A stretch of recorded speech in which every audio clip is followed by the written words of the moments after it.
Assalamualaikum warahmatullahi wabarakatuh.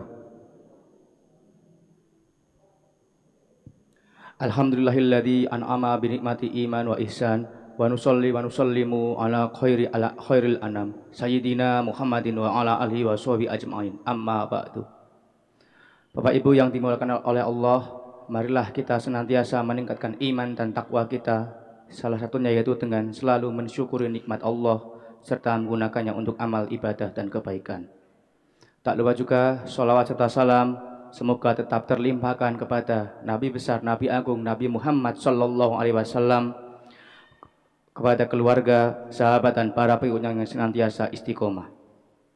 Jamaah yang dirahmati Allah, pada kesempatan hari kedua Ramadan kemarin kita sudah membahas tentang hadis kedua yang bertemakan iman, ihsan dan Islam. Maka izinkanlah saya pada hari ini akan melanjutkan pembahasan mengenai hadis Arba'in Nawawi yang ketiga, yaitu mengenai rukun Islam dan faktor fundamental lainnya. Baik, langsung saja kita belajar bersama-sama mengenai hadis Arba'in Nawawi yang nomor 3 ini. Bismillahirrahmanirrahim. An Abi Abdurrahman Abdullah ibni Umar ibni al-Khattab radhiyallahu anhuma qala sami'tu ya Rasulullah sallallahu alaihi wasallam yaqulu buniyal islamu ala khamsin syahadatil alla ilaha illallah wa anna muhammadar rasulullah wa iqamis shalah wa itaiz zakah wa hajjil baiti wa shaumi ramadana rawahul Bukhari wa Muslim. Baik, artinya adalah dari Abu Abdurrahman Abdullah ibni Umar ibni al-Khattab radhiyallahu anhum berkata, aku pernah mendengar Rasulullah Shallallahu Alaihi Wasallam bersabda, Islam dibangun di atas 5 pondasi atau 5 perkara. Yang pertama yaitu persaksian bahwa tiada Tuhan selain Allah dan Muhammad sebagai Rasul Allah. Nomor 2, iqamis shalah atau melaksanakan sholat. Nomor 3, itaiz zakah atau mengeluarkan zakat. Nomor 4, hajjal baiti atau berhaji ke Baitullah. Dan yang terakhir, shaumi ramadana, puasa Ramadan. Sebelum kita masuk ke dalam hadis yang nomor 3, izinkanlah saya untuk menjelaskan siapa perawi hadis ini. Perawi hadis ini adalah Ibnu Umar atau putra dari Sayyidina Umar ibn Khattab, khalifah kedua setelah Nabi Muhammad wafat, atau Amirul Mukminin. Ibnu Umar ini termasuk sahabat yang paling faqih, paling zuhud dan mufti bagi masyarakatnya. Dia meninggalkan hal-hal yang berbau fitnah. Jadi beliau tidak mau memegang atau menyentuh hal-hal yang berbau fitnah. Tidak heran jika ia tidak mengikuti golongan Ali dan Muawiyah pada saat khalifah keempat sedang, yaitu Ali bin Abi Thalib. Dia selalu pergi haji ketika terjadi fitnah, sehingga dianggap sebagai orang yang paling tahu tentang manasik haji. Jadi Abdullah ibni Umar ini adalah seseorang yang dia kalau sedang ada fitnah, beliau memilih untuk berhaji karena tidak mau ikut campur kepada fitnah yang terjadi. Jadi bisa kita ketahui bahwa Abdullah ibni Umar ini adalah orang yang sangat takdim, orang yang faqih, orang yang zuhud, orang yang tidak peduli kepada dunia. Intinya semuanya untuk Allah Subhanahu wa taala dan untuk agama Islam. Baik, langsung saja kita masuk ke dalam inti hadisnya. Jadi Abdullah bin Umar berkata bahwa beliau pernah mendengar Rasulullah Shallallahu Alaihi Wasallam bersabda, Islam itu dibangun atas 5 pondasi atau 5 perkara. Jadi ada 5 pondasi atau 5 perkara yang kita kenal dengan saat ini sebagai rukun Islam. Apa saja? Yang pertama adalah syahadat, 2 kalimat syahadat atau syahadatil la ilaha illallah wa Muhammadur Rasulullah. 2 kalimat syahadat ini adalah kesaksian bahwa tidak ada Tuhan selain Allah. Kita harus senantiasa bersaksi bahwa tidak ada Tuhan selain Allah. Kita tidak boleh menyembah Tuhan selain Allah. Hanya Allah yang patut kita sembah. Kemudian kita harus bersaksi bahwa tidak ada utusan Allah setelah Nabi Muhammad SAW. Dan kita harus bersaksi bahwa Nabi kita semua dan Nabi yang paling terakhir adalah Nabi Muhammad SAW. Kemudian Rukun ini ibarat fondasi bagi rukun-rukun Islam yang lainnya. Kalau kita mau melaksanakan sholat, mau melaksanakan zakat, mau melaksanakan haji, mau melaksanakan puasa, kita harus bersyahadat terlebih dahulu. Karena apa? Syahadat adalah pintu masuk kita ke dalam agama yang agung, agama yang penuh dengan cahaya keimanan ini, yaitu Islam. Maka dari itu Nabi Muhammad SAW bersabda, saya diperintahkan untuk memerangi manusia hingga mereka menyatakan bahwa tidak ada Tuhan selain Allah dan bahwasanya Muhammad adalah Rasulullah. Hadis riwayat Bukhari dan Muslim. Kemudian beliau juga bersabda bahwa barang siapa yang menyatakan tidak ada Tuhan selain Allah dengan penuh keikhlasan, maka ia akan masuk ke dalam jannah atau surganya Allah. Jadi bisa diketahui bahwa Nabi Muhammad akan terus berdakwah agar manusia-manusia di muka bumi ini senantiasa memeluk agama Islam dan menyembah Allah satu-satunya Tuhan di alam semesta ini. Tidak ada Tuhan yang lain, tidak ada apa itu Tuhan pohon, tidak ada menuhankan batu, tidak ada menuhankan arwah dan sebagainya. Yang patut kita percaya adalah Allah Subhanahu wa taala sebagai Tuhan kita satu-satunya. Kemudian yang kedua, kita harus percaya bahwa Nabi Muhammad itu adalah utusan Allah. Tidak boleh kita percaya bahwa mungkin kemarin ada yang sedang viral tentang Ratu Agung Sejagat dan sebagainya. Kita tidak boleh percaya itu sebagai utusan Allah. Dan tahun 2005-2006 mungkin ada tentang Lia Eden, itu juga kita tidak boleh mempercayai.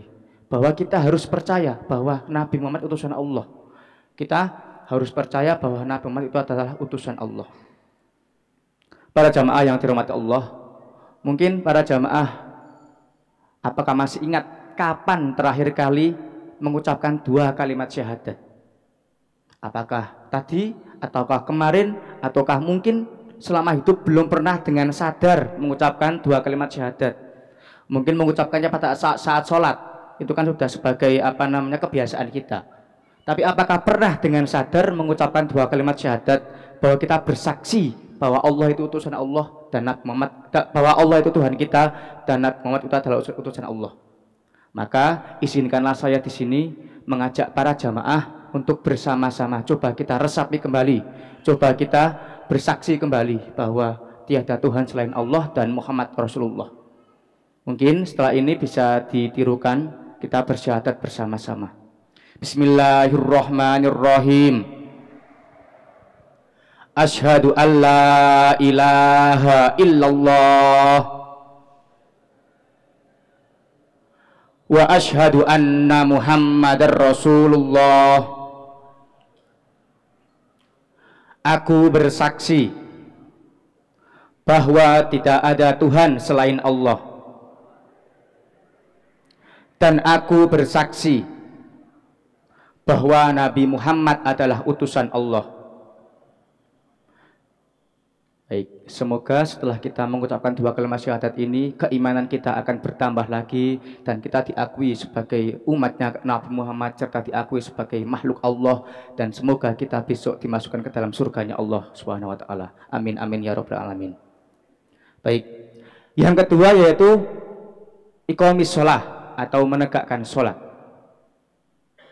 Menegakkan salat artinya adalah senantiasa menunaikan salat pada waktunya dengan memenuhi semua syarat dan rukunnya, juga memperhatikan segala adab dan sunnah-sunnahnya, sehingga dapat memberikan manfaat kepada seorang muslim, yaitu meninggalkan segala perbuatan keji dan mungkar. Kita sudah tahu bahwa dalam satu hari kita wajib melaksanakan sholat sebanyak 5 kali. Yang pertama adalah sholat subuh. Kita bangun tidur, pertama kali melek jam 3, jam 4, langsung mengambil air wudhu untuk melaksanakan sholat subuh. Itu adalah pertama kali kita menghadap kepada Allah. Sholat subuh 2 rakaat. Kemudian pada siang hari, pada saat sedang terik-teriknya matahari, kita melaksanakan sholat duhur yang berjumlah 4 rakaat. Pada sore hari setelah kita mungkin pada saat pulang kerja atau mungkin pada saat istirahat kerja, kita melaksanakan sholat asar sejumlah 4 rakaat. Kemudian pada saat senja, pada saat menjelang malam hari kita melaksanakan sholat maghrib sebanyak 3 rakaat.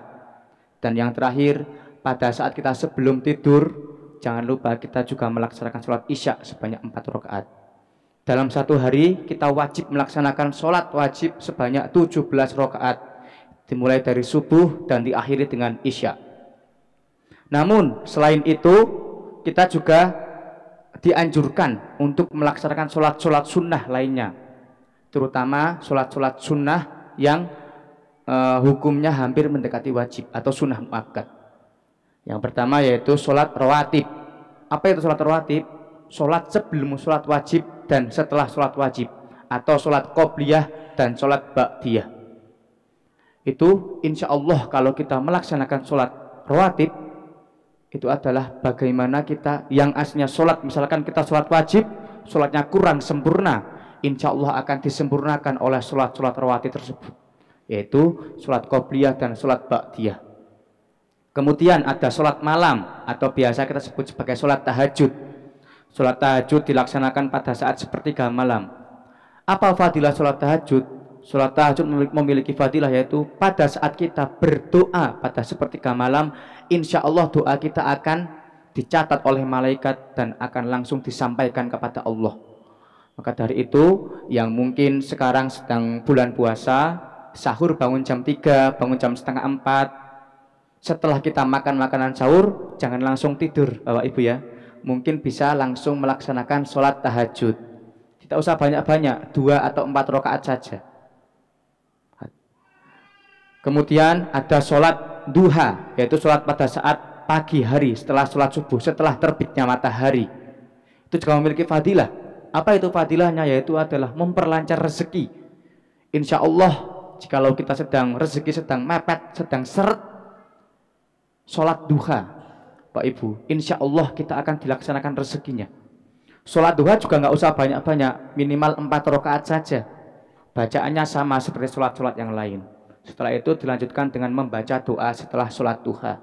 Kalau kita melaksanakannya selama sekitar 40 harian, insya Allah rezeki kita akan dilancarkan oleh Allah Subhanahu wa Ta'ala. Rezeki tidak melulu tentang uang ya jamaah, rezeki bisa melulu tentang kesehatan kita. Mungkin yang sedang sakit bisa melaksanakan sholat duha dan sebagainya. Insya Allah akan diberikan kesehatan oleh Allah Subhanahu wa Ta'ala. Kemudian yang ketiga adalah ita'iz zakah atau menunaikan zakat.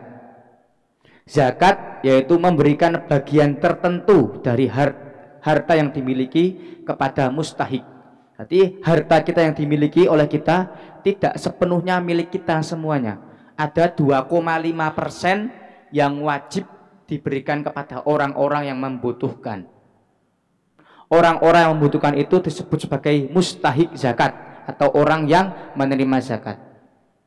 Nah, bagaimana kita waktu mengeluarkan zakatnya?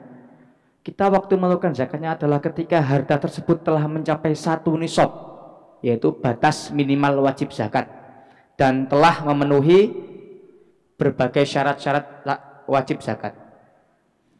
Ada 8 orang mustahik, ada 8 golongan mustahik zakat yang kita boleh berikan. Yang pertama itu adalah orang yang fakir. Apa itu orang yang fakir? Orang yang fakir adalah orang yang tidak memiliki harta sama sekali untuk memenuhi kehidupan sehari-harinya. Jadi misalkan ada tetangga bapak atau ibu yang tidak punya apa-apa, tidak punya uang, tidak punya beras, tidak punya makan, tidak bisa makan, mungkin makannya dari hasil pemberian orang lain, itu kita wajib memberikan zakat. Daripada kita memberikan zakat kepada orang yang jauh di sana, lebih baik kita lihat kanan kiri kita, apakah ada orang yang fakir, maka kita lebih wajib memberikan zakat kepada tetangga-tetangga kita. Kemudian yang nomor 2 adalah orang yang miskin. Orang yang miskin adalah orang yang punya uang tapi kerjanya serabutan.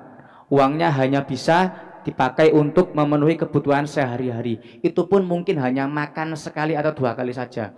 Tidak bisa untuk menyekolahkan anaknya, tidak bisa untuk membeli baju, tidak bisa untuk yang lain sebagainya. Itu juga wajib atau orang yang boleh untuk diberikan zakat. Sama seperti orang fakir, orang miskin, mungkin kita bisa tengok kanan kiri, kalau ada orang yang fakir dan miskin bisa kita berikan zakat. Kemudian yang ketiga adalah amil. Amil adalah orang yang mendistribusikan zakat. Biasanya ada di masjid-masjid pada saat bulan Ramadan. Di akhir bulan Ramadan ada amil-amil yang mendistribusikan zakat kepada orang-orang yang membutuhkan. Kemudian nomor 4 adalah mu'allaf atau orang yang baru masuk ke dalam Islam. Orang mu'allaf ini, kenapa kita kok disarankan untuk memberikan zakat kepada orang mu'allaf? Mungkin kalau orang mu'allaf yang insya Allah rezekinya lancar, bisa untuk ikut kajian-kajian, untuk ikut pengajian-pengajian dan ikut membantu orang lain. Tetapi kalau orang mu'allaf yang rezekinya seret, yang rezekinya menengah ke bawah, itu kalau diberikan iming-iming oleh orang yang non-Islam, bisa saja imannya menjadi terganggu. Maka dari itu kita sebagai tetangga atau sebagai orang yang kenal, misalkan ada tetangga atau ada saudara jenengan yang mu'alaf dan maaf ternyata ekonominya itu kurang mampu, mungkin bisa dizakati, berikan zakat. Tapi selain zakat juga kita bisa memberikan sodakoh dan memberikan agar memberikan kekuatan iman, memberikan bagaimana kita diberikan bahwa cara sholat itu seperti ini, cara berzakat, cara puasa seperti ini. Kita pelan-pelan membimbing untuk menjadi lebih ke orang yang Islam seutuhnya atau orang yang kafah. Kemudian yang kelima adalah rikob atau budak atau hamba sahaya. Mungkin kalau budak untuk zaman sekarang tidak ada. Budak itu terakhir ada pada saat zaman Rasulullah dan para sahabat. Setelah itu budak sudah tidak ada lagi di dunia ini karena sudah tidak diperbolehkan.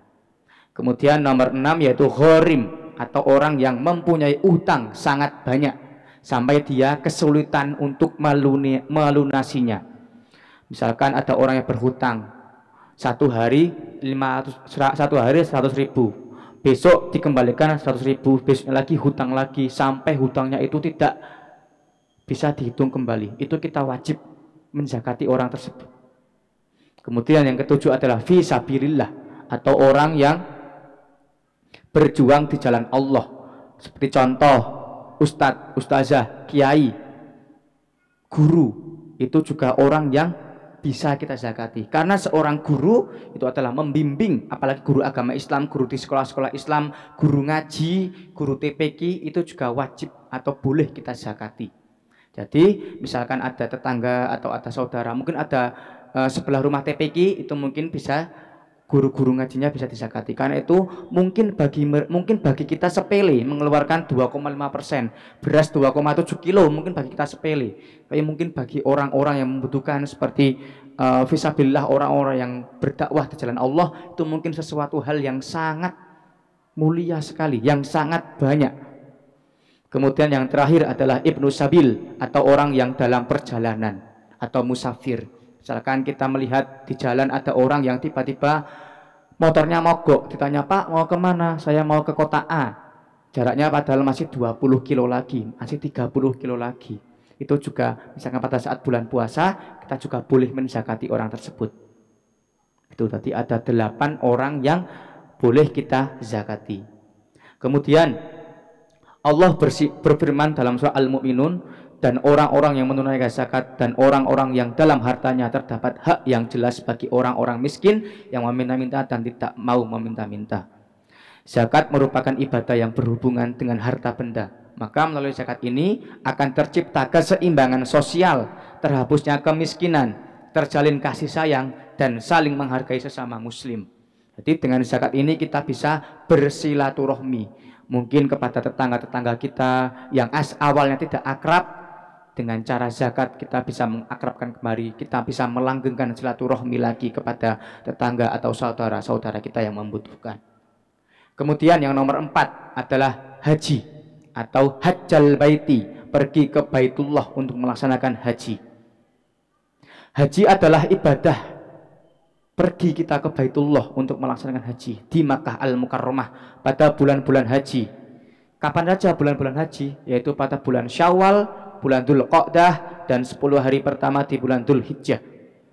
Haji dilaksanakan dengan melaksanakan semua manasik atau amalan-amalan dalam ibadah haji yang telah diajarkan oleh Rasulullah SAW.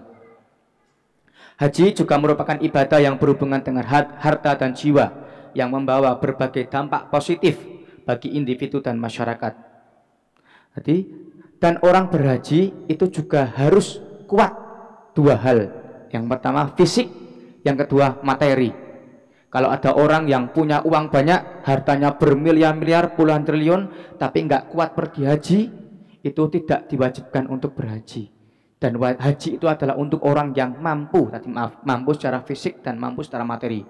Terus mungkin ada orang yang kuat, bisa jalan ribuan, ratusan kilo, puluhan kilo, tidak capek, tapi tidak punya harta, uangnya hanya cukup untuk kehidupan sehari-hari. Jangan memaksakan untuk berhaji. Karena berhaji, uang untuk berhaji itu kalau bisa dihindari dari uang-uang hasil hutang. Haji itu adalah uang sisa kita. Misalkan kita 1 bulan memiliki gaji 10 juta, bisa untuk kehidupan sehari-hari selama 5 juta. Lah, uang 5 juta itu ditabung untuk berhaji itu boleh. Tapi misalkan ada orang yang gajinya mohon maaf tidak sampai 1 juta, makan pun susah, untuk biaya anak sekolah pun susah, tapi memaksakan untuk berhaji hutang ke bank, itu malah hukumnya berdosa, hajinya haram, karena dia mengorbankan kehidupan sehari-harinya untuk berhaji. Jadi haji harus kuat fisik dan kuat materi. Kemudian yang terakhir adalah tentang puasa atau shaumi Ramadan. Puasa Ramadan diwajibkan pada tahun ketiga Hijriah. Berarti pada saat ketiga Hijriah, ketika setelah Nabi Muhammad hijrah ke Madinah, itu baru diwajibkan untuk berpuasa Ramadan. Melalui firman Allah yang berbunyi, yang artinya adalah bulan Ramadan adalah bulan diturunkannya Al-Quran sebagai petunjuk bagi manusia, dan penjelasan-penjelasan mengenai petunjuk itu dan pembeda antara kebenaran dan kebatilan. Karena itu barang siapa di antara kamu yang masuk bulan Ramadan atau yang yang bisa melihat atau bisa memasuki bulan Ramadan dengan fisik yang kuat, dengan iman yang kuat, maka berpuasalah. Puasa ini pada hakikatnya adalah menahan diri dari nafsu, baik itu nafsu makan, nafsu minum, nafsu amarah, dan berbagai nafsu yang lainnya. Jadi puasa tidak senantiasa hanya menahan nafsu makan dan minum, tapi kita tetap yang pertama, tetap untuk tidak bisa menahan amarah, tidak bisa menahan nafsu, kontrol emosi nggak bisa. Puasa nahan makan, nahan minum, tapi tetap marah-marah. Puasa nahan makan dan minum, tapi tetap kita berbuat maksiat. Itu sama saja, puasa kita sia-sia, hanya dapat lapar dan minum, hanya dapat lapar dan haus, tidak mendapatkan pahala dari Allah Subhanahu wa Ta'ala. Dan puasa adalah ibadah yang diawali, yang berawal dari terbitnya matahari atau terbitnya fajar sampai dengan tenggelamnya matahari. Jadi kita harus menahan nafsu. Atau sekarang mungkin dari jam 4:30, jam 4:27 kita sudah mendengar azan subuh. Jadi kalau azan subuh, Bapak Ibu sekalian, kalau sudah mendengar azan, misalkan sedang makan, makannya dihentikan dan minumnya juga dihentikan, dan langsung kita untuk memulai puasa. Dan untuk berbuka puasa sama pada saat kita mendengar azan maghrib. Jadi misalkan panjenengan sedang di perjalanan, tiba-tiba mendengar azan maghrib, disunahkan untuk berhenti sejenak. Jikalau bawa minum dulu, dilanjutkan kembali perjalanannya. Seperti itu. Kemudian pada saat bulan puasa ini kita disunahkan atau mungkin agak diwajibkan untuk memperbanyak amal baik, untuk memperbaiki sholat kita. Mungkin yang biasanya sholat kita mepet-mepet, sholat subuh jam 4:30, sholat subuh jam 5, sholat duhur jam 2, sholat asar jam 5, sholat maghrib mepet isya, sholat isya mepet subuh. Itu mungkin bisa diperbaiki lagi. Mungkin yang biasanya tidak pernah sholat jamaah di masjid, mulai sekarang coba habis subuh, habis sahur jangan tidur dulu, berangkat ke masjid sholat subuh. Setelah itu dilanjutkan membaca Al-Quran minimal 1 halaman, kalau nggak bisa ya sebisanya Bapak Ibu. Kemudian dilanjutkan dengan malam harinya melaksanakan sholat tarawih. Sholat tarawih jangan hanya pada saat hari pertama atau hari kedua Ramadan saja, tapi pada saat 30 full atau full 1 bulan Ramadan kita melaksanakan sholat tarawih di masjid. Kalau bisa setelah sholat tarawih dibarengi dengan membaca tadarus Al-Quran. Kita harus punya target Bapak Ibu. Kalau bisa, yang biasanya 1 bulan 1 juz, sekarang kalau bisa 1 bulan 30 juz atau sebisanya. Baik, mungkin seperti itu untuk hadis yang ketiga tentang rukun Islam. Kita review kembali. Yang pertama adalah syahadat. Kita wajib untuk bersyahadat kepada Allah. Tidak boleh kita nggak bersaksi kepada Allah. Yang kedua adalah menunaikan sholat. Kita harus senantiasa mendirikan sholat, dari sholat wajib dan sholat sunnah. Sholat wajib kalau bisa berjamaah di masjid. Untuk bapak, untuk ibu-ibu mungkin bisa melaksanakan di rumah. Atau mungkin kalau sudah tidak ada pekerjaan di rumah bisa ikut ke masjid. Yang ketiga adalah menunaikan zakat. Jangan lupa besok pada saat akhir-akhir bulan Ramadan, masjid-masjid mulai membuka untuk bagaimana kita menyetorkan zakat. Masjid Suci Hati Saliman ini juga bisa digunakan untuk menyetorkan zakat bapak dan ibu. Kemudian yang keempat adalah haji bila mampu secara fisik maupun mampu secara materi. Jadi jangan sekali-kali memaksakan. Dipaksakan boleh kalau memaksakannya itu materinya cukup dan fisiknya kuat. Dan yang terakhir adalah melaksanakan puasa. Bapak Ibu sekalian, semoga puasa kita besok bisa full 30 hari atau 29 hari, 1 bulan full kita bisa berpuasa, dan puasa kita diterima oleh Allah Subhanahu wa Ta'ala. Dan semoga dalam bulan puasa ini kita bisa memperbaiki diri, memperbaiki sholat, memperbaiki amalan, menahan emosi, menahan amarah menjadi lebih baik lagi. Mungkin seperti itu saja. Kurang lebihnya dari saya mohon maaf. Mungkin kebaikan dari Allah, kesalahan dari saya. Wassalamualaikum warahmatullahi wabarakatuh.